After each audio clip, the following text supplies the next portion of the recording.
David, have you ever been friends with a woman? Yes, I've been friends with you. Damn. I was expecting anything else, I guess. I expected nothing from this opener because I have nothing good this week. I'm sorry. I have nothing to say that won't get us immediately killed and canceled. True. Which, I mean, we're going to get canceled later on anyways, so it's not like it matters, but... Just like Taylor Swift, like her song, canceled, with an exclamation point in all caps. I thought you were saying that she's going to get killed, and I was kind of confused. Oh, no. I was like, do you know something about Travis Kelce? I don't know. Oh, no. He seems actually like a very nice guy. They seem like actually a pretty good couple. And a lot of people seem to hate them because he's quote unquote dumb, but I don't think he is. I think he's just like a jock. And she's the popular girl. So there we go. It's just like high school. Exactly. And of course, me and you are the two kids without friends in the corner doing weird shit like a podcast. Yes, and talking about the popular kids. Yeah exactly.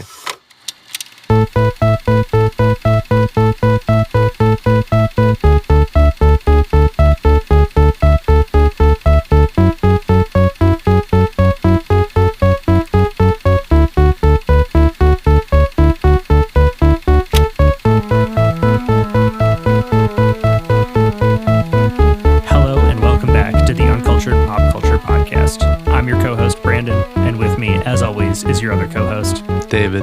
Guys, we have a incredible week for you here. We're talking about two timeless works, one from the 21st century, one from the last century. In both of them, we are talking about relationships and what once was and what could be in the future. And we're answering the questions, is this Taylor Swift's best album? And is this Rob Reiner's best film? Ooh. Who knows? We have a lot to discuss. And before we discuss all of this, I have to ask David something even more important. What did you watch in this past week? I got to bring up two different things because while I did not go to the movie theaters to watch a new movie. Shame. Canceled. Exactly. Well, it's okay because I went to the Academy Museum. So I went to like the heart of movies, according to them. And I watched Crash. Not the bad 2006 Crash, but the good David Cronenberg Crash. I have to make that distinction for anyone that knows movies because... Yeah, I don't. I've never heard of either. We'll get into it when we watch the bad Crash and the good Crash. So for those of you that don't know, Crash is about this couple that gets into like this car accident, and following this car accident, they kind of get involved with this group of people that literally get aroused by car crashes and car wrecks and have sex around them. It's very weird. This sounds terrible. It's very weird. I'm sorry. It's very David Cronenberg, as in it's very weird. It's very gory in some ways. Another weird David. What a surprise. He's also Canadian, so shout out. Shout out Armenia. Shout out Jennifer. I had to get that in there. And I got to say, it's kind of perfect that I'm shouting at Canada because Canada just won a World Cup game. Oh, so nice. I still don't know what to think about Crash because I'm still like processing it. In case you couldn't tell, it is a lot from what it's about. But I did like it. And I think that if we were ever to watch it, you, Brandon, would absolutely hate this movie so much. Now you know what to do for next season when we have to choose something that we will hate. Exactly. I will say I don't have a score for this movie because I still don't know how to process it fully. Very interesting. Yeah, I feel like I definitely would hate this. You would absolutely hate this. But there is another movie I want to bring up because it's a movie that I want to share with the people because I think it's underrated. I want to bring up the movie Ravenous. It was recommended to me by friend of the pod Grace's friend Grace. A lot of Graces. Just prepare yourself. It is a black comedy cannibal period horror film. Interesting. And it is amazing. Like, I fell in love with this film. It's very like rough around the edges, but in a good way. And it's the weirdest mix of genres, but it absolutely works. And if you are a fan of like cannibal movies, but also like black comedies and just stuff that's very like weird and kind of out there, you would absolutely love this film. I highly recommend you go watch it. It is severely underrated. It's genuinely one of my favorite movies that I've watched this year. It's a 5. I do want to ask, considering that it's been a bad year for music. Have you been listening to anything this past week?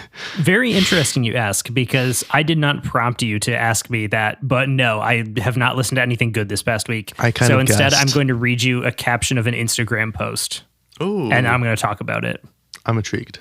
This is from Savin Kotecha, who's a writer we've talked about on here. He's worked with Ariana Grande, I think One Direction as well, but we haven't covered One Direction yet. This was because Clive Davis died recently. And I don't know, I have mixed feelings on him, but I do think that what he did for the music industry was good, even if he is not a good person. So this is what Savin posted.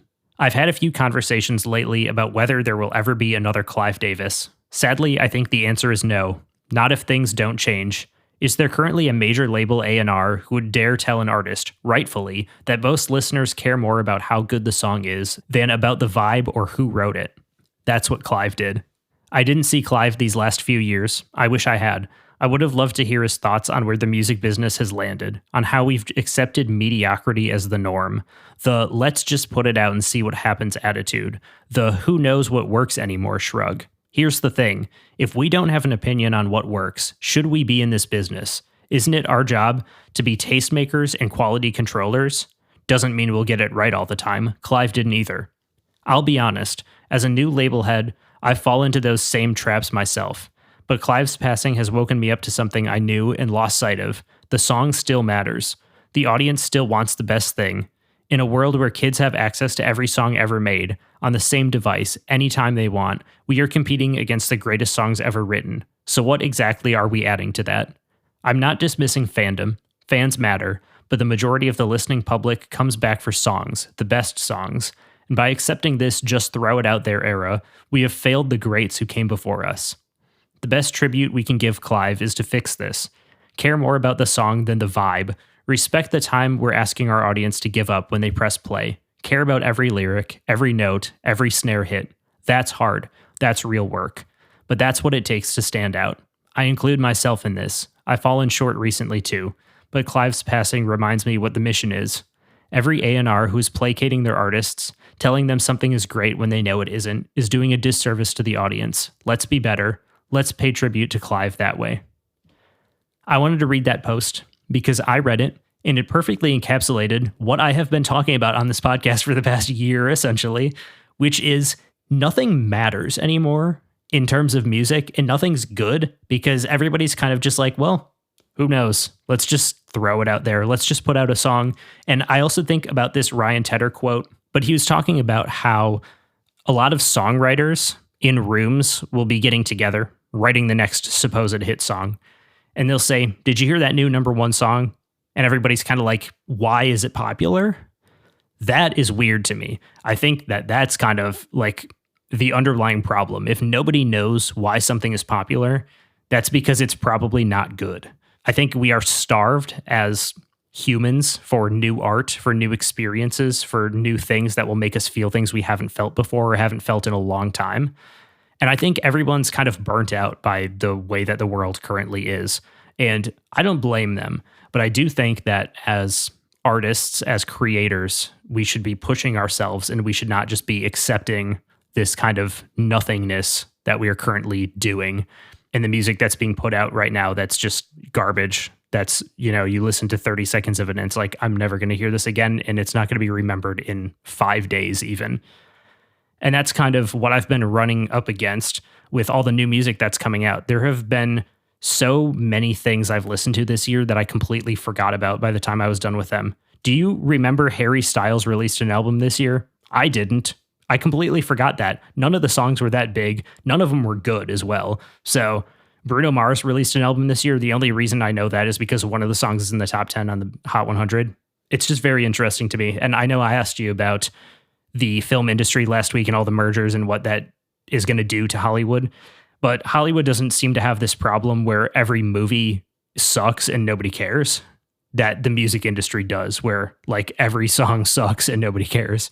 But I wanted to bring that up because it gets boring saying the same thing every week. And I wanted someone else's words to do some heavy lifting instead of me just complaining and seeming like this is just a me problem. Other people are feeling this. A different A&R label head, songwriter who I admire, is also feeling the same thing. So, and also has the courage to admit that they have fallen victim to this. I think that's very brave and very honest, and I respect that so much. Everyone, all the music industry insiders who are listening to this podcast, because I know there are just hundreds of you that are just hanging on every word we have to say.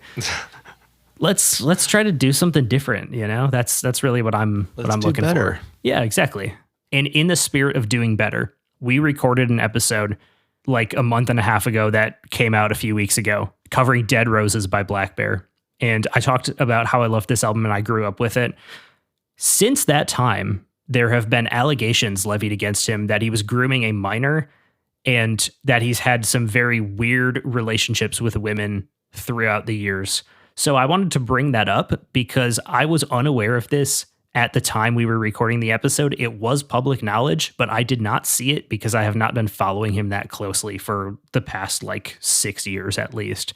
So I wanted to bring that up, and sorry, it's been a few episodes. You know, I wanted to address it at one point or another. It does make me feel a little bit worse about the album.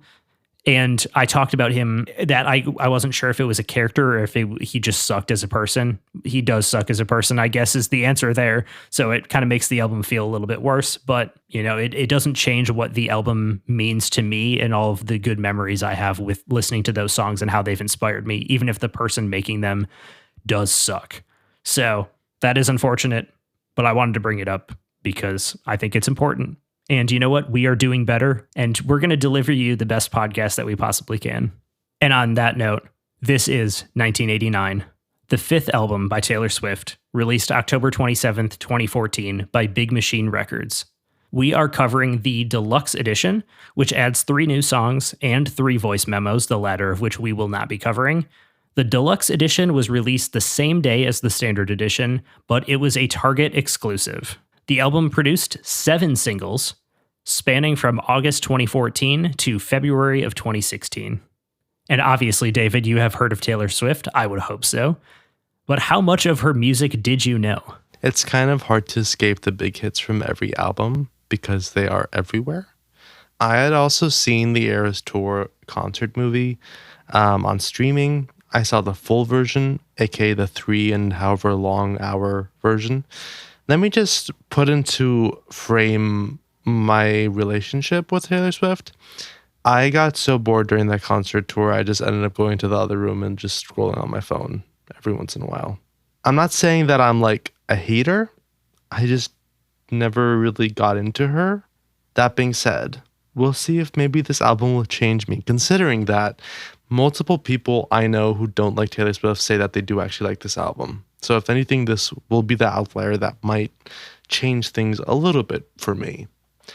But I did want to ask, actually, I was very intrigued what your relationship to Taylor Swift is. And if you agree with what I've heard from a lot of people where her earlier stuff was a lot better than what she currently puts out there. Well, I can't spoil it because I do have other things that I have to mention first. Okay. But I can promise you that that will be in there. Okay, great. I'm on the edge of my seat. I would like to apologize pretty early on because I did say that I don't have much to say about Taylor Swift in my notes, like right when I started writing them. And then I did actually have quite a bit to say. So I just want to get that out of the way. And the things I was saying where I'm going to answer your questions, I'm probably going to be asking you some questions before I answer your questions. So yeah, sorry about that. But anyway, I wrote, covering an artist as big as Taylor Swift is easy for me because I literally don't have to tell you anything about her. She's from Eastern Pennsylvania. Her family is rich. She moved to Nashville, where she signed an artist development deal with RCA at age 13. After performing a showcase in Nashville, she signed with Scott Borchetta's newly created independent label, Big Machine Records. And I think it's important to note that her father also bought a stake in the company. Obviously, she's very talented and successful on her own, but it is important to note the amount of money behind her in her early days. Yeah. Because this is one of those ones where it's like anybody can be Taylor Swift. And it's like true, but also you need some level of financial support. Yeah. So, and it's good that she got that, but then you also have to know that privilege. Anyway, that's an aside. David, before listening, did you recognize any of the songs on this album? Oh, of course. I mean, Bad Blood, Blind Spaces, the big hits Blind Spaces? I'd obviously heard. Blind Space. Blank Space. Blank Space. Sorry, I'm mixing. Oh my God. That's what I mean. I hope the Swifties You know what I kill you mean. for that more than they kill me for anything I'm about to say. It's okay. I'll take the brunt of it, and then you can take the Okay. rest. You know what I mean. Blank spaces. Blank space. Bad just blood. one space. Blank. She's writing your name. Why she has to make confusing names for It's these not songs? blank space. That's easy. Blank blah blah blah blah blah whatever. The reason why I got it wrong was because I wrote it wrong in my notes. That's why. You wrote down blind spaces. I have a Yes. blind spaces, baby, and I'll write your name. Exactly. It fits. You know, it makes sense. Obviously, Taylor Swift was a country artist for many years. A lot of people were angry at her around this time because of her fake Southern accent, but I would implore you all to listen to Canadian and British country music because that is not even, there's not even plausible deniability with those accents. That's just like, at least she's from Pennsylvania. It's the US, you know? Although I will say I did think she was from the South. And that is understandable. Her previous album, Red, included her first collaborations with Max Martin and Shellback, I Knew You Were Trouble, 22, and the number one hit, We Are Never Ever Getting Back Together. These were her first forays into true, unabashed pop music, and they existed on an album filled with country and rock songs. For 1989, she decided to focus solely on pop music, and even asked Borchetta and Big Machine not to push her songs to country radio as they did with the pop singles off of Red. The album was written mostly in New York, where she had recently moved, and this coincided with her not identifying solely as a country artist anymore. She cited Annie Lennox and Peter Gabriel specifically as influences for this album, as well as the broader 80s synth-pop genre. She said in an interview with NPR, "In the past, I've written mostly about heartbreak or pain that was caused by someone else and felt by me. On this album, I'm writing about looking back on a relationship and feeling a sense of pride even though it didn't work out. Reminiscing on something that ended, but you still feel good about it. Falling in love with a city, falling in love with a feeling rather than a person. And I think there's actually sort of a realism to my new approach to relationships, which is a little more fatalistic than anything I used to think about them." I would argue that this album is one of the pillars of millennial poptimism in the 2010s. It was both uncool to like Taylor Swift's pop songs, but also cool to like her deep cuts and smaller singles. This is the album when it really felt like she was headed for world domination, partly because of the insane reach she had across generations, genres, and places, and also because this era lasted for so long. She was active on social media during this time, held so-called secret sessions, listening parties for her fans, and performed on broadcast TV and awards shows a lot. I distinctly remember the music video for the Bad Blood remix premiering during the Billboard Music Awards. Love her or hate her, Taylor was a force to be reckoned with during this time. This album exists in the mid-2010s as an almost post-teen pop era. This was a transition period as we moved away from the fully electronic, house-influenced sounds of the early 2010s and into a slower tempo, trap-influenced electropop style. This album exists as a blend between radio electropop and a primitive version of the style of melodrama by Lorde, and it paved the way for many singer-songwriter style pop stars to not be afraid to use synthesizers in their music. Ironically, Taylor Swift's pivot to guitar and piano-based music in the early 2020s has made singer-songwriters afraid of synthesizers again. And finally, Scott Borchetta asked her to add a few country songs to the album after he heard it for the first time. She did not do this. And with that, what were your expectations going in? Did you think that there would be some country on the album? And did you have a score in mind? I mean, I knew that this was like her big pivot to pop, so I did not think that there would be any country. I honestly did not know what to think because I could see myself liking this if people were right when they said that it was one of her better albums. On the other hand, I don't know who to trust 100% when it comes to music. But I will say, Jennifer herself said that this was the album from Taylor Swift that she liked. So with that, I thought, okay, this might be like a 4. And then from then on, as I would continue listening to her albums, it would go down from there. That's kind of what was in my brain. Upon its release, 1989 received positive reviews from critics, which have only grown more positive as the years have gone on. Many fans consider this her best album for many years, and for the record, I still do. Hell yeah. I told you I'd answer it eventually. It peaked at number 1 in most parts of the world, including every English-speaking country. It finished 2014 as the number 3 album in the US and the number 2 album in Canada and Australia. It finished 2015 as the number 1 album in both the US and Canada. And yes, in 2016, it finished the year at number 17 in all 3 countries, Australia, Canada, and the US. And stupidly, it has finished in the top 10 of the American Independent Albums chart 3 years of the 2020s because she owns the rights to it now. I don't even know how it's allowed to be considered an independent album if it was already released by a real label, but whatever, that's beside the point. It also finished the 2010s decade as the second biggest album in the US, and it is the 64th biggest album in the Billboard 200's history. That's absolutely wild. It won both Album of the Year and Best Pop Vocal Album at the 2016 Grammys, and is at number 393 on Rolling Stone's Greatest Albums of All Time list. It is certified at least 14 times platinum in the US, but it would not surprise me if it was actually more. This album, along with all other songs by Taylor Swift released on Big Machine, were taken off streaming services for 3 years. She gave a few reasons for doing so, most notably because she felt that they promoted artists not to write albums. Her back catalog, including 1989, was put back on streaming in June of 2017, which is also coincidentally when SZA and Lord's albums came out. What an insane month for music. We've covered both of those in season 1, so go back and listen to them if you haven't heard them. I have to mention, she re-recorded this album in 2023, and every single song was worse. I don't think this is a hot take, because I do remember the general sentiment being, I wish we could listen to the original, to which I say, you literally always could have because she is a billionaire, so who gives a fuck? If you are interested, I would recommend checking out the Taylor's version, because it is an interesting study in how subtle differences in music can make a huge difference. My take is that the production is too clean and her vocals are too polished for any emotion to come through. I think you can tell that she's sung these songs hundreds of times, and that's to the detriment of the re-recordings. I've also made the decision not to talk about any of the Taylor's version's chart achievements or fun facts. If we somehow run out of music to talk about on here, we can always come back to a worse version of an album we've already covered. So be on the lookout for that in a few years. True. And finally, I have heard this album in full before. Obviously, I knew all 7 singles from back in the day, but I did end up listening to it front to back when it was added to streaming in 2017. And as I said before, I do think that this is her best album. It was executive produced by Taylor Swift and Max Martin. And Max Martin is, of course, a connection to Kesha, Ariana Grande, Katy Perry, and Maroon 5. We're really racking up these connections now. I'm enjoying this.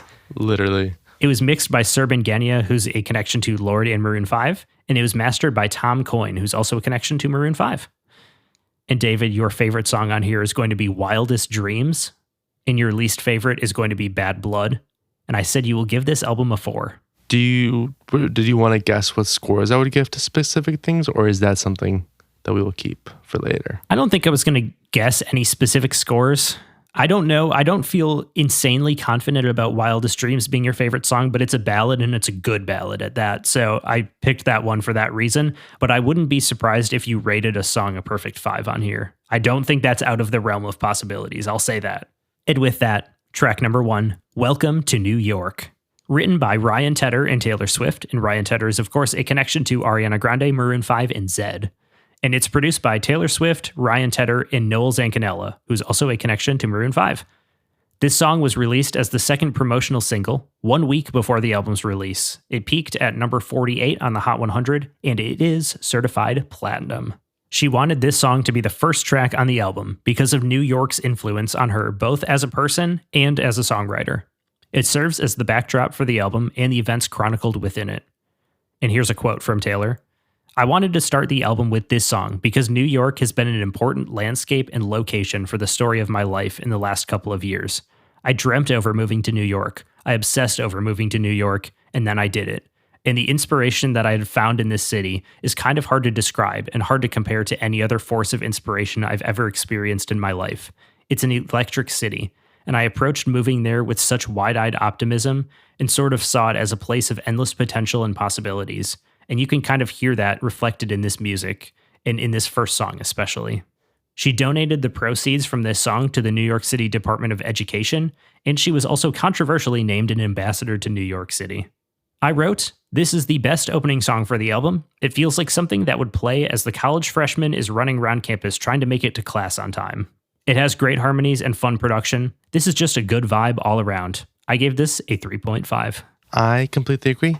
comparing this to like some of the later stuff I've heard, I feel like you can definitely see the connection there because it feels very like clean that I feel like her current music also feels. But I think it does work here because it feels like it has like some heart behind it. Like it feels like it has some meaning. Whereas some of her more recent stuff, it definitely feels to me more sanitized in a way, which I think is one of my biggest issue with some of her more recent stuff. This is a 3.5. I am actually completely in agreement. I think it works quite well here and it catches you. And it's just like a really nice, catchy pop song. Track number 2, Blank Space, or as you would say, Blind Spaces. That's David's version. Yes, Blind Space is David's version. Yes. This one was written by Max Martin, Shellback, and Taylor Swift, and Shellback is a connection to Kesha and Maroon 5, and it was produced by Max Martin and Shellback. This is the second single, released November 10th, 2014. It peaked at number 1 on the Hot 100, and is also certified 8 times platinum in the US. It finished 2015 as the number 7 song of the year, and it finished the 2010s as the number 65 song of the decade. It was nominated for Record of the Year, Song of the Year, and Pop Solo Performance, but it did not win any of them at the Grammys. Taylor said about this song, "Criticism has been a huge fuel for me. It's been a huge jumping off point, like a creative writing prompt or something. There are so many songs in my career that would not exist, like Blank Space, would not exist if I hadn't had people being like, here's a slideshow of all her boyfriends." And from a Yahoo Live interview, she said, "Blank Space is one of the only songs I've ever written that I started out writing as a complete joke. I think as a songwriter, you have to be pretty well aware of who you are as a person. But then I think you also have to have one eye on what people think of you and kind of what the general perception is of you out in the world. And in the last couple of years, I noticed there's been a sort of pretty sensational fictionalization of my personal life. You know, they've kind of drawn on this profile of this girl who's a serial dater, jet-setting around with all her boyfriends, and she can get them, but she can't keep them because she's too emotional and she's needy. Then she gets her heart broken because they leave, so she goes to her evil lair and writes songs about it for revenge. It's just kind of this very complex profile of a person. I got to thinking about it, and I started to think about how interesting that character is. If she were a real person who had all these qualities and attributes, what song would she write? And I'm pretty sure it would sound a little like this. It's interesting when you put out a song with a sort of comedic element to it. People with different senses of humor perceive it differently. You'll have people who completely get the joke and they're saying, oh, look, she's completely taken back the narrative and she's singing from the perspective of the person the media paints her to be. And then other people will be listening to it on the radio and thinking, I knew it. I knew she was crazy. It was sort of a risk for me to even take it into the studio and play this idea for Max Martin and Shellback and say, hey, I want to write this completely satirical song about the fictionalization of my personal life and just kind of poke fun at it. The fact that it ended up being a sort of shining spot on the album is really exciting for me. The song received praise upon its release and is still considered one of her best hits. Rolling Stone put it at number 320 on the greatest songs of all time list. I wrote, solid production, decent writing, good melodies. There's nothing wrong with this one. It just doesn't really speak to me. And some of the victimization elements of it don't really work for me, although I do appreciate the humor and kind of lightheartedness of it. I gave it a 3. I used to like this song a lot more. I don't know if part of it has been I've heard it a million times, so it's worn down on me. But I do think there are other songs on here that are just better written than this one. Not that it's bad, though. Still a 3. I do agree with some of that. I do think that the song is overplayed. That being said, like re-listening to it, I think there is a reason why it was overplayed. Like it is just a very well-written pop song. Something that I noticed first with this song, which would kind of be a theme throughout the album, is the verses range from solid to pretty good, but the choruses is typically what carries the songs. And it carries them, honestly, very heavily. Like, if not for the choruses, a lot of my scores would be a lot lower. And that does include this song. I feel like here the choruses really help this song and give it just something that makes it just very catchy and kind of the obvious hit, or one of the obvious hits from the album. This is a 4. I did go back and forth between a 3.5 and a 4 because even to me, who doesn't really follow Taylor Swift, this has been like played and overplayed. I ultimately decided to go with a 4 because I do think that like if you were to listen to this for the first time, it does work very well. I think I am honestly a little jaded from the song, and tired of it, but trying to like look at it with a fresh perspective, I think it would be a 4 ultimately.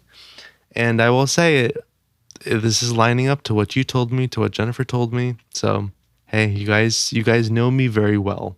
I do agree with you. I went with a lower score. It was between a 3 and a 3.5 for me, but I was like, I don't know. Ultimately, a 3.5 on this album, it's like it just has that little extra something that pushes it over the edge, which to me was what Welcome to New York had. When I was comparing them directly, I was like, I'd rather listen to Welcome to New York, so I'm going to rate that one a little bit higher. Even though Blank Space is probably more genuinely like a 3.3 or like, it's close. It's not a low 3. Yeah. Speaking of threes, track number 3, Style, written by Ali Payami, Max Martin, Shellback, and Taylor Swift. And meant to look up how to pronounce his name. I'm so sorry. Ali Payami, I don't know how to say it, is a connection to Ariana Grande. And it's produced by him, Shellback, and Max Martin. The third single, released February 9th, 2015. This one peaked at number 6 on the Hot 100, and it finished 2015 as the number 29 song in the US. It is certified 3 times platinum. This was the final song written for the album. From an interview with Yahoo Live, she said, "Style is a song that I wrote about kind of observing fashion trends and cultural trends and seeing how there are certain things that are constants. You know, you may not wear a little black dress for a while, but you're always going to go back to it. No one is going to say, oh, red lips were so 2 years ago. And I started thinking about that in terms of a feeling. There are certain feelings like that. There are certain people who come in and out of your life, sort of like a trend who keeps coming back in style and never phases away." A lot of critics have said that this song is disco and funk, but I think it is very clearly synthwave, which is a style that we covered with The Midnight last season. Regardless of which genre it actually is, this is an extremely 80s influenced song. Critics initially liked this song all right, but in recent years it has been reevaluated and is now considered in the upper echelon of both Taylor's catalog and modern pop music. This song is probably written about her ex, Harry Styles, and many people have interpreted references to One Direction throughout the lyrics. I did not like this song when it came out, but it has grown on me the most of any on the album. It has great moody verses and a massive chorus that goes into a major key, and that bridge/post chorus that then leads into the final half chorus is incredible. We get a minor chord only in the second half of the chorus, which makes it feel more somber and longing just for that moment. Expert production by Max Martin. This is a 4. The critics were initially right in my book. And maybe this will change the more I listen to it, the way that it changed for you and the critics, but I just find this kind of like, Like it doesn't really do much for me. It feels a little one note in some ways.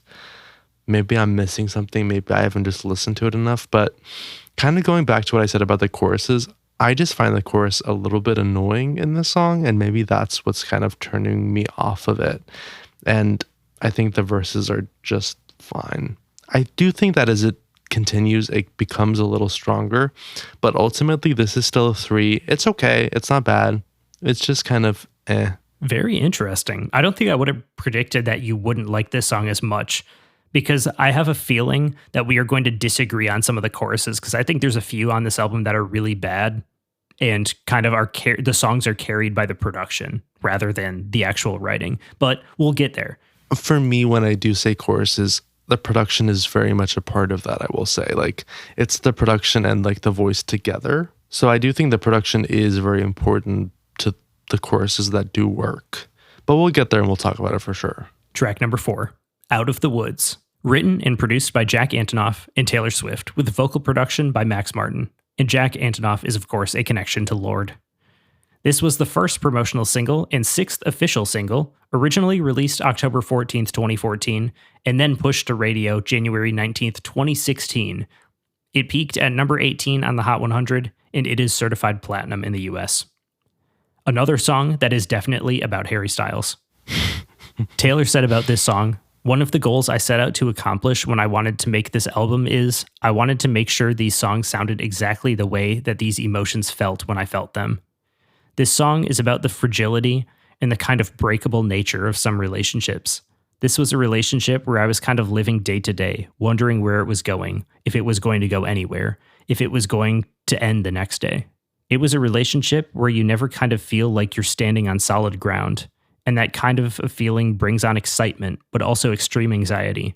And that song sounds exactly like that frantic feeling of anxiety and questioning, but it stresses that even if a relationship is breakable and fragile and full of anxiety, it doesn't mean that it isn't worthwhile, exciting, beautiful, and all the things that we look for. She also said that this is her favorite song on the album. No comment from me yet, but I do think this explains why she's continued to work with Jack Antonoff and solidifies why I think their collaborations are her weakest songs. This feels both like a Lorde song and a Blue Neighborhood era Troye Sivan song, but worse on both counts. It feels like it's trying to capture the feeling of Welcome to New York, except it's more rudimentary and less interesting, both musically and lyrically. I correctly identified the Jack Antonoff produced songs on here without remembering which he did, because they feel significantly less interesting. I should have commented on every bridge on the album because that is her thing, but I will now. I hate this bridge. The more it goes on, the more annoyed I am with it, just because it's so samey. The final chorus is nice in a way, but it cannot save the song. This is a 2, and it would be my least favorite song, except there is one song on here that is easily the worst. So we'll get there. Ironically, I feel like for me, this is a step up from the last song. I do think that it kind of blends in with her general style. I feel like that kind of happens, not to spoil it, but that kind of happens to me with the end of the album as well. I feel like the production for me works better here. In particular, it works better in the chorus. Like that just ends up pushing the song up for me. I do think the verses are very blah. And honestly, I don't even remember what the bridge was like. That's kind of how forgettable it was for me. But I think the chorus has kind of come in and save the day and kind of help make this a little bit more memorable to me than Style was, which kind of keeps it at 3.5. You did say something that you thought the production was stronger here. And you said earlier before we started recording that you don't like Taylor Swift's newer songs. I think you would like them because this is what a lot of them sound like. It sounds like Jack Antonoff's music. Yeah. I find it to be boring, but you might enjoy it. I don't want to enjoy it though. But you can, and that is okay, because ultimately my opinion does not matter with what you like. I'm obviously kidding, of course. I know, but I still want to reiterate that. Track number 5, All You Had to Do Was Stay, written by Max Martin and Taylor Swift, and produced by Max Martin, Shellback, and Matt Mann and Robin. This is track 5, which is important in the lore of Taylor Swift. Track 5 is always her most emotional and vulnerable song on an album. She said about this song was inspired by a weird dream that I had. It was one of those dreams where you have sort of social embarrassment happen and you can't stop it because you're in a sleep state. But basically, this dream was about I was trying to talk to someone, a very important person to me at the time, and all that would come out of my mouth instead of normal words was this very high-pitched saying, stay. No matter what I was trying to say, that was the only sound that could come out of my mouth. I woke up incredibly weirded out and decided that I was going to write it in a song. And I'd already been working on this one sound, so it ended up being the perfect kind of weird vocal part that really completed this song that I'm so stoked about. I wrote some great production moments and top-line melodies, but I really don't like the high-pitched stay in the chorus and post-chorus. Still, it is a great catchy pop song from the best era of pop music, so it is easily a 3, and I could see it growing on me still. This 100% feels like a level up to me. I think it's the fact that both the production and the melody are operating on a much higher level that just makes it a lot more engaging and interesting. After listening to this, I was like, oh, what were the last 2 songs? That's how much more this works for me than it does with those 2 songs. It's not like amazing, don't get me wrong. It's not a perfect song. I still have issues with it, but it's a 4. It's sitting up there with Blank Spaces. Blank Space. I still messed it up. Shit. It's sitting up there with Blank Space, and honestly, I might like it more than Blank Space. Interesting. I could see that. Yeah. This does feel like a song that you would enjoy. You know me. Track number 6, Shake It Off. Written by Max Martin, Shellback, and Taylor Swift, and produced by Max Martin and Shellback. This was the lead single of the album, released August 18th, 2014. It peaked at number 1 in the US, and it finished 2014 as the number 13 song in the US, as well as the number 18 song of 2015 in the US. And it is certified diamond. Don't you worry. That's wild. This song is obviously written about the haters. She views this as a more mature version of Mean from the album Speak Now. On Mean, she takes a more victimized approach, but Shake It Off is supposed to take back the negative narratives about her. She said about Shake It Off, "That song is essentially written about an important lesson I learned that really changed how I live my life and how I look at my life. I really wanted it to be a song that made people want to get up and dance at a wedding reception from the first drum beat, but I also wanted it to be a song that could help someone get through something really terrible if they wanted to focus on the emotional profile, on the lyrics. Because I've had people say things to me like, when my mom died, I listened to this every single day to help me get out of bed. And then I've had people say, I danced to this drunk at a wedding reception. If they want to forget about the lyrics, they can, but if they want to hang on every word, they can do that too." The original saxophone was a Mellotron preset played by Shellback. He said he tried to make something bad on purpose, but Max Martin ended up liking it, and it was eventually re-recorded by real sax players.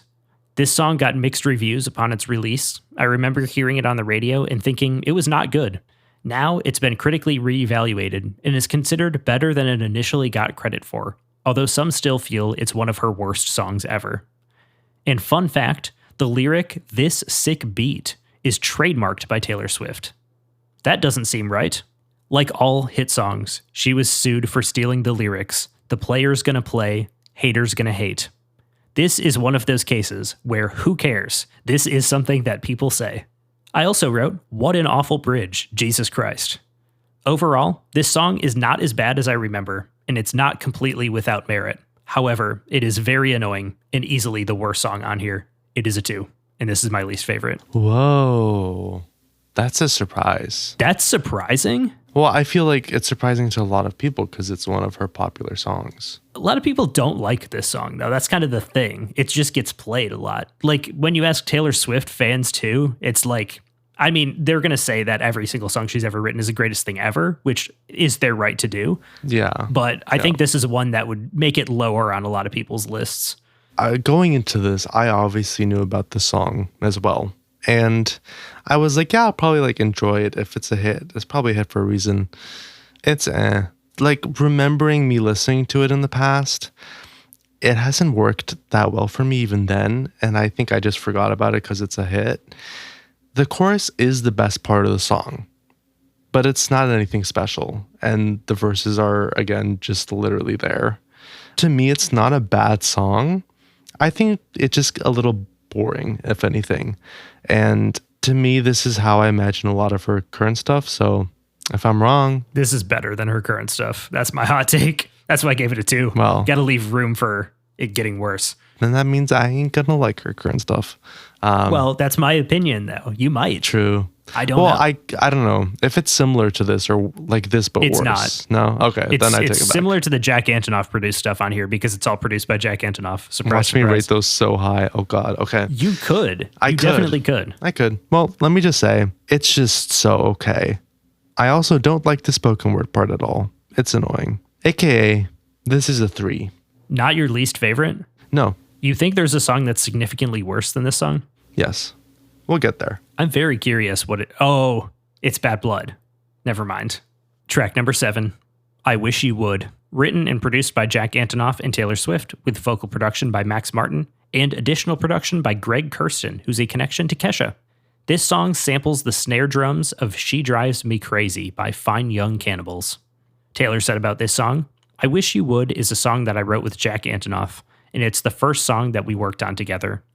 I think for this song, we wanted to create a sort of John Hughes movie visual with pining, and one person is over here and misses the other person, but it's too prideful and won't say it. Meanwhile, this other person is here and missing the same person. They're missing each other, but they are not saying it. I had this happen in my life, and so I wanted to kind of narrate it in a very cinematic way, where it's like you're seeing 2 scenes play out, and then in the bridge, you're seeing the first scene where it resolves itself. So it says, it's a crooked love in a straight line down, makes you want to run and hide, but it makes you turn right back around. So it's kind of that dramatic love that's never really quite where it needs to be, and that tension that creates. And I wrote, definitely a different vibe than the Max Martin songs, because it's not as crisp and doesn't hit all the beats at the exact quote-unquote right times, but it's still nice. Easily the best of the Jack Antonoff produced songs on the album. I can feel the 80s movies vibes in this one, but it's done in a better and more memorable way than actual 80s songs. Hot take. Damn. I gave this one a 3. The vibe I got from the production is very like dance music. Not very. I got a little bit of dance music vibes from it, which I feel like maybe ties to the 80s a little bit. And in general, I think the production really stood out here for me. It started off a little like but eventually it started to work for me quite a bit. And I think that's kind of the chorus and the production coming together. I'm going to be shouting out the choruses a lot, by the way. Just throwing it out there. And I will say that the choruses is kind of the biggest thing that I've noticed, the drop in quality with her new music. I feel like the choruses are not as catchy as they are here. I don't know if some of that is because she was working with Max Martin and he was really on his A game here, or if some of it is just kind of the natural progression of you write so many songs and then you start to run out of new things to say and new ideas. And if you're not ingesting new music or something new to you, then, you're not being inspired by different things. You're not drawing from different influences. But yeah, I mean, ultimately, this is a 4. It's up there with like some of my favorites from the album. Although, as we will see, it's not all the way up there. Could be track number 8, Bad Blood. Written by Max Martin, Shellback, and Taylor Swift. Produced by Max Martin and Shellback. This song got mixed reviews and has only grown to be considered one of her worst songs. Upon release, it was consistently rated as one of, if not the worst songs on the album. I kind of still can't get over the fact that critics liked Shake It Off more than this. Some people considered this song to be about a relationship, while others thought it was about her publicized falling out and subsequent feud with Katy Perry. Damn. She said in an interview, without naming names, "For years, I was never sure if we were friends or not. She would come up to me at awards shows and say something and walk away, and I would think, are we friends, or did she just give me the harshest insult of my life? In 2013, she did something so horrible. I was like, oh, we're just straight up enemies. And it wasn't even about a guy. It had to do with business. She basically tried to sabotage an entire arena tour. She tried to hire a bunch of people out from under me. And I'm surprisingly non-confrontational. You would not believe how much I hate conflict. So now I have to avoid her. It's awkward, and I don't like it." I can't speak about anything here, but this does reek of the constant victim mentality that Taylor Swift has and why I find it so hard to enjoy her music most of the time. I am not saying she's lying, and she probably isn't. It's just such a corporate Democrat kind of statement. Name names. I want to hear about who wronged you. Sorry if that makes me a bad person. If you're going to be talking about real things happening in your life and encouraging your fans to go, find the ex-boyfriends you've written songs about, talk about this person too that wronged you, even if it is Katy Perry. I think we all know who has come out on top of that, looking at where they are now. Yeah. About the actual song, though, I cannot remember the last time I heard the original and not the remix. I forgot how awful the verses are.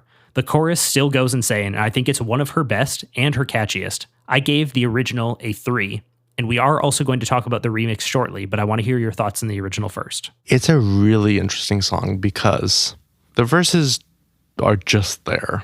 Literally. They've never been more there than on this song. Yeah. This is, I think, where it is the most. But if there is any song where the choruses go crazy and do all the lifting, it's absolutely this song, which I did not expect. As I was listening to the verses, I was like, yeah, whatever. And then the chorus came in and I was like, hold on a minute. And so much of the song was kind of going back and forth in a way. But ultimately, I'm a chorus bitch, I think. So this did actually work for me, even though, yes, the verses are not very good. And this might be crazy because I know everyone hates on this song and it's kind of a joke, but this is a 4 for me. I'm surprised. Trap drums, not very good verses. Did you think this would be one of my least favorites? I picked this to be your least favorite song on the album. Yeah, true. That's true. It just, I don't know. For some reason, the choruses are so wild that it ends up working for me.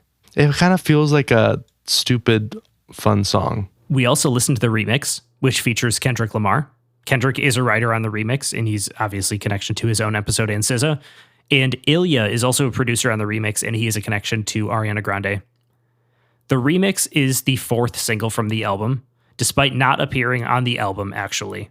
It was released May 17th, 2015, at the same time its music video premiered at the Billboard Music Awards. It peaked at number 1 on the Hot 100 and finished 2015 as the number 15 song in the US. It is also certified 6 times platinum. Taylor ended up reaching out to Kendrick Lamar and asked him personally to be on the remix. They were mutual fans of each other's music. And on this one, the production gets a little sleeker, which weirdly I think is to its detriment, especially in the chorus. Kendrick's verses replacing hers are a huge improvement, though. I would choose the remix over the original, even if I'm going to give both of them a 3. I think it kind of balances out. I don't think it fully works, in my opinion. That is totally understandable. I think the reason why it doesn't work is because it kind of feels like two separate songs mashed together. It kind of is. It kind of is, yeah. It doesn't feel cohesive enough. It kind of feels like it starts and stops. And it's like if you just kept Bad Blood with all of its faults and then just had Kendrick make his own song, I think it would have been better, you know? So it's a 3.5. It still works because the choruses are in here of Bad Blood, which is the part that works in Bad Blood. And like Kendrick is Kendrick, like no matter what, like he still brings a quality to whatever he works on, I feel like. I think it's just like too disjointed for me to go above a 3.5. That's fair. I do think it was weird listening to the original for me because I had heard the remix so many times. And it was kind of like, oh, the verses just feel like they should be replaced almost. Yeah, I could see that. It was weird because it's Max Martin and Shellback. You would think that they would make like a better song, but I don't know. It's also weird that it was a single because there's another song that we'll talk about later that also was a single, but I was like, I don't know. I just felt like that song deserved this like prime placement summer of 2015 more than Bad Blood remix. I can see it though, because like I feel like Bad Blood, because of his choruses, is super duper catchy. No, I completely agree. I just think it goes back to the Savin Kotecha thing I brought up earlier, where it's like we didn't even try on the verses of the song. Like no wonder we had to replace them with Kendrick Lamar, who did try. True. No, I can totally see that. I think I don't know. I feel like in some ways, like the song would have kind of blown up partially because of the Katy Perry stuff. That is true as well. Yeah. But like, this is absolutely not my favorite song, but this was the song that my mind would wander back to because the chorus would get stuck in my head. And I would go back and listen to it and I'm like, okay, am I missing something? And I'm like, no, I'm not, but I'm listening to it again. I don't know. There's something about it that just makes you remember the choruses. And I think maybe that's why they chose it to be a single. I agree with all of that. I'm just left here wondering, like, did we think to like redo the verses ever? I guess not. Like, that's just kind of the thing where like, obviously the chorus is going to blow up because it's so good. It's just like the rest of the song is just not that memorable and that you had to get Kendrick for it.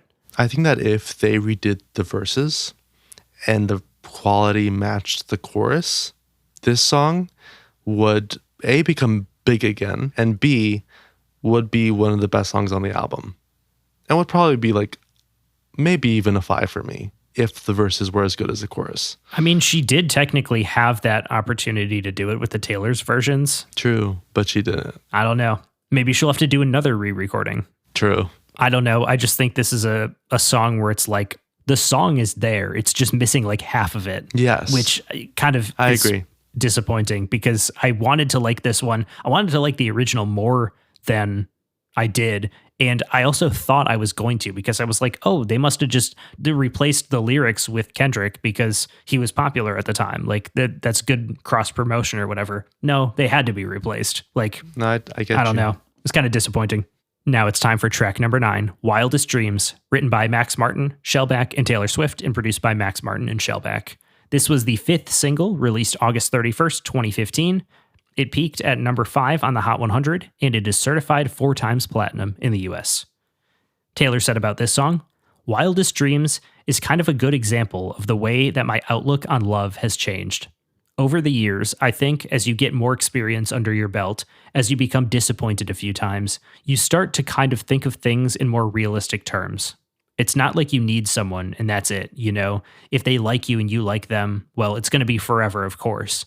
I don't really look at love like that anymore. I think the way I see love is kind of a little more fatalistic, which means to me that when I meet someone and we have a connection, the first thought I really have is, when this is over, I hope you think well of me.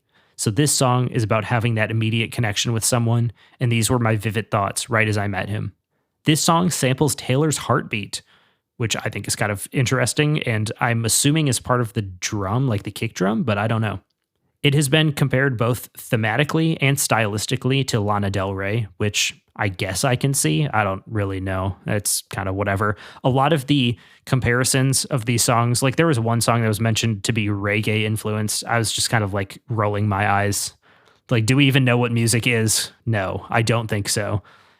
But I wrote about this song. Another great chorus and one of her best bridges, which I would argue functions more like a post-chorus once again. Shout out Max Martin. Your presence is felt. I gave this one a 3.5. It would have been a 4 if it had a big reverbed snare drum in the final chorus. I just wanted a little bit more energy and to feel like we were soaring at the end. So this is a 3.5, but I do really like this song. So, I picked this to be your favorite. You did. Everyone knows that I am a bitch for ballads. That being said, I have had a history of not liking a lot of pop ballads. So when this started, I was like, this is literally a coin toss. And let me tell you, Sir Max Martin, our Lord and Savior, pulled through for me. This is one of my favorite ballads. It's a 5. Hell yeah, let's go. It's a perfect 5. Yeah, this is a perfect song. I wouldn't change a single thing. And I am so freaking annoyed that one of my few 5s is on a freaking Taylor Swift album. That's not a bad thing. Because I built myself up as I've built myself up as someone that doesn't like her fans, and I don't want to give them any bones. That's why. That's all right. They just love their artist. Boom. I aspire to have right. fans like that. True. Well, I actually don't, because I don't want everyone to just defend everything I do. Yeah. You know, I would like to be held accountable for my actions. And with that, nuance is the most important thing to have in life, and I have nuance, and that's why I can like this song and other songs, and that's why I can give it a 5 and say that this is a beautiful ballad and a beautiful romance song. I was listening to this all day today. Let me throw that out there. And then I was going back to Bad Blood because I was remembering it, and I was like, get the song out of my head. But that's beside the point. I'm very happy to say that I have once again done it again and correctly identified your favorite song, which I am very happy about, because this one, when it started, I was just like, oh yeah, David's going to like this because it's good. Yeah, it's just so good. And it's so good that I can't even explain. Like, I don't have the words to explain why it's so good. Like, just people go listen to it and you will be able to tell why it's so good. It's one of those songs. I'm sure that people have heard it. This is a huge one. Did you recognize this one before you heard it? I had no idea going into this. Okay, interesting. I will say I liked the title, and I was like, ooh, I hope I like this song because I like the title, which is something that I do think quite a bit as I'm listening to albums, is I will notice some of the titles and hope I like those songs because it's a fun title or it's like alluring. 99% of the time, those are the songs I hate. But this time, it pulled through. I will point out, this is a track 9 theory for you. That's right. Unfortunately, not a track 9 theory for you. It's all right. I'm fine with it. There's another song I like more than this. Is it mayhaps the next song? Track number 10, How You Get the Girl. Written by Max Martin, Shellback, and Taylor Swift, and produced by Max Martin and Shellback. Taylor said, it's written for a guy who's broken up with his girlfriend, then wants her back after 6 months. But it's not going to be as simple as sending a text like, sup, miss you. That won't work. You need to do all of the things I say. A very When Harry Met Sally coded song. Honestly, yeah. Crazy good production that reminds me of something from Katy Perry's Teenage Dream or Kesha's Animal. This was one I totally forgot about, and I could not believe I had forgotten about it. And then we get to the chorus, and it's melodically boring, and it sucks because the lyrics and the concept of this song are so good, but the chorus just does not work for me, unfortunately. It is still technically very well done, so it remains at a 3 because this is the style of pop music that I really like. I just wanted so much more from the chorus. That's interesting because to me, the chorus really works for me with this song specifically. And I think it saves it from being just like a pretty good song to an actually good song, like a song that I would return to and enjoy. In some ways, this has, to me, a kind of like very polished pop sound that I'm maybe a little bit less interested in. But I think that chorus kind of makes this work more for me. So maybe that's why the chorus stood out to me. But yeah, this is a 4. Wow. We're doing pretty well here. This is the mid-album chain of good songs, in my opinion, with Bad Blood being a good chorus song. I will say this is kind of the end of the album because it does technically end at track 13, but then we have 3 bonus tracks. So, it's all confusing and terrible, but that's streaming for you, unfortunately. Maybe she was onto something there with taking her music off streaming. Honestly, yeah. Kind of think she was. Track number 11, This Love, written by Taylor Swift and produced by Taylor Swift and Nathan Chapman. This was the first song written for the album in October of 2012. She said about it, "This Love is a song that I wrote very early on in the process, and it was the first time I've really started experimenting with the different vocal recording styles. In this case, I wanted it to sound kind of haunting. And so I've sung this song differently than I sung most of my other songs. I recorded it differently. There are multiple vocals going throughout the entire song. It's about an experience I've had where if you truly care about someone and you know they're not fully ready to be in a relationship, you will let them go. And it sucks to be the one who has to let something go and cut someone loose when you don't want to. But I think you have to be selfless in relationships when you know that that is not the right time. And if you make that decision and that person is supposed to be in your life, they'll come back. And this was the way that I felt when that came back around. I wrote, this is how you make a pop ballad, with lush production and staying focused on the fact that the chorus is the most important part. Everyone knows a ballad will never be my favorite, but this is a very solid song and is very worthy of a spot on the standard track list, unlike a few others.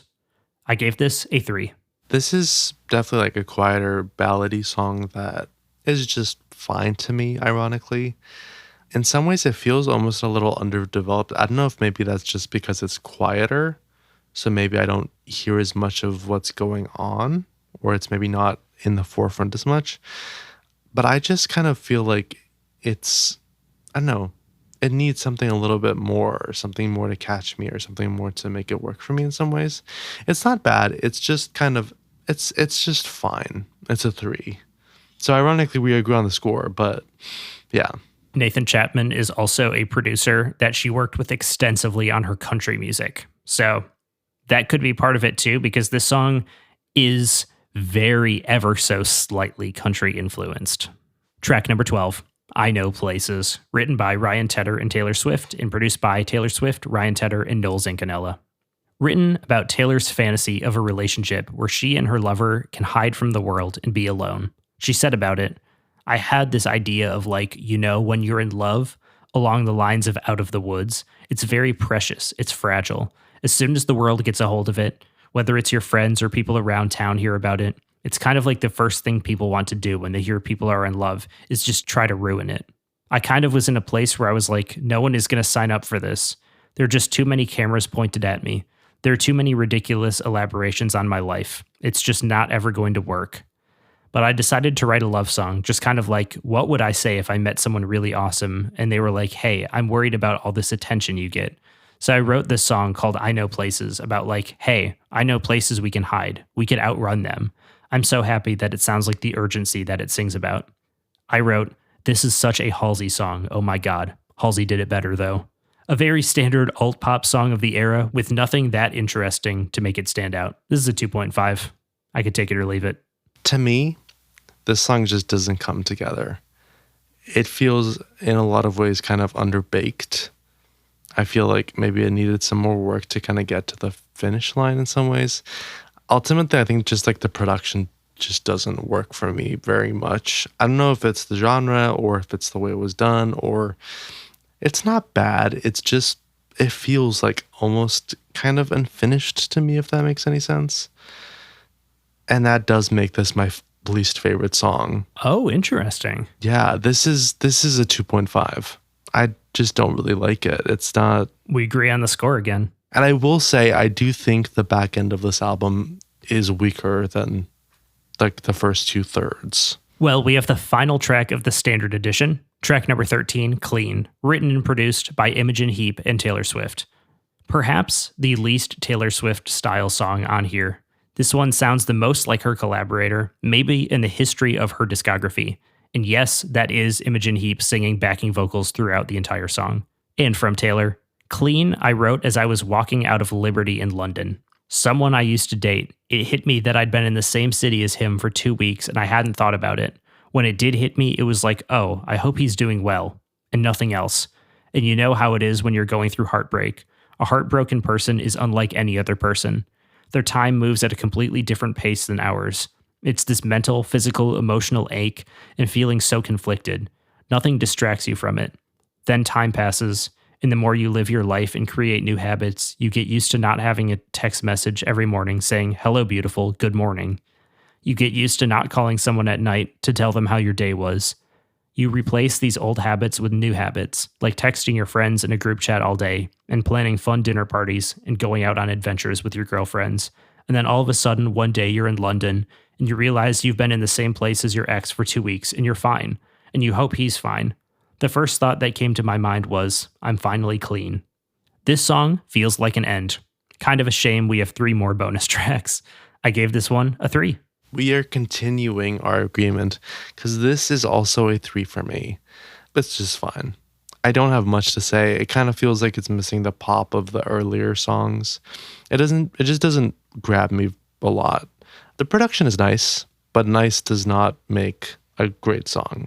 I think there's a weird psychological element to this song too, because it's like there's 3 more songs left, so it's not the end. But if it was the end, I'd probably give it a 3.5 just on that alone, because this is really close to 3.5. I like it. It's very calm. It's very chill. I like Imogen Heap as well. And I think they sound very nice together. I do agree with that. I do like Taylor's writing style when a song is musically interesting. Like, I think she is a good writer. The problem is her songs aren't musically interesting anymore, and that's kind of where we run into this problem. No, I agree. But we have 3 bonus tracks. Number 14, Wonderland. Written by Max Martin, Shellback, and Taylor Swift, and produced by Max Martin and Shellback. Released as the 3rd promotional single on February 17th, 2015, Taylor ended up releasing all 3 bonus tracks as promotional singles over the course of 3 weeks in February. This one peaked at number 51 on the Hot 100. David, can you guess what book this song is inspired by? Alice in Wonderland. Wow, I can't believe you got it. Boom. Dubstep on my Taylor Swift album. Would you freak out if I told you it has happened more than once? I never would have expected to hear dubstep.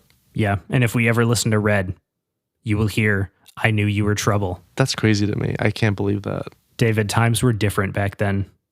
Artists were doing crazy shit on the radio, and now we just have Teddy Swims. Oh, God. This is a good song that feels like it should have been left off the standard edition. Maybe too lyrically contrived, like some of her more recent work, but it is catchy and fine. Another song that could have easily been on Halsey's album, Badlands. I gave this a 3. Nothing wrong with it. It's all right. Yeah, I barely have anything to say about this. I love Alice in Wonderland, the books, not the Tim Burton movie. It feels more alive than the last song, and it's more enjoyable to me, so it is a 3.5, actually, but yeah, that's all I kind of have to say. I feel like it kind of fits into like her style so well that it kind of blends in with a lot of her other songs in this section of the album. Totally agree. Even though it's more like driving and there's more energy in it, it still is that slower tempo. Yeah. And it just kind of all feels like similar. And I think that driving energy is why this song specifically does work more for me than the other songs, but it definitely still blends in. Track number 15, You Are in Love, written and produced by Jack Antonoff and Taylor Swift. Released as the 4th promotional single on February 24th, 2015, it peaked at number 83 on the Hot 100. This song was inspired by the relationship of Lena Dunham and Jack Antonoff. Lena said it would be her wedding song someday. She ended up cheating on Jack, and he also probably cheated on her with Lorde. Damn. And I wrote, this is actually a sweet song that I kind of underrated. Beautiful synthesizers and a nice chorus. Another example of a solid pop ballad. I could see this one growing on me. This is a 3. This song is, again, just nice. It's interesting because I feel like so far, a lot of her quieter songs have not worked as much for me. Obviously, there is one big exception. Although Wildest Dreams is there's a little bit more energy to it. It's faster. You got that booming kick. True. That, like, heartbeat kind of kick. That is true. I guess I should say her slower songs don't work for me. They don't seem to work for me. I feel like I want a little bit more of that energy. Dare I say a little bit more of that bombastic energy at times from some of her other songs, like Bad Blood. I mean, that worked for me in some way.